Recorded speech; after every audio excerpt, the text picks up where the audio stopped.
o'zimizni milliy valyuta deb bo'lib qolgan $100 amaki. Buni men qo'limda ushlab turibman. Bunda 7 ta yotibdi.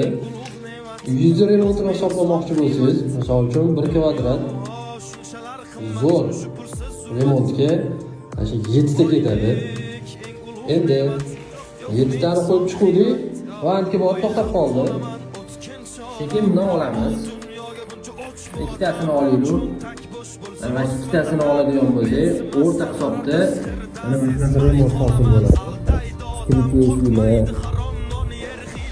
Mebellarimiz, skrytiy podsvetka, o'rta hisobdagi galagellar, bu yoqda Xitoy kafillar, mana shunaqa ko'rinishda. Bu yoqda mana yarim mebellarimiz bitgan, qolgani jarayonda ketyapti.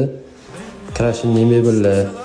Mana shunaqa holatda bitirib olishingiz mumkin. Bundan balkim sal chiroyliroq qilsa bo'ladi. Endi u yog'i yana davom etaveradi. Uni cho'qqisiga chiqaman desa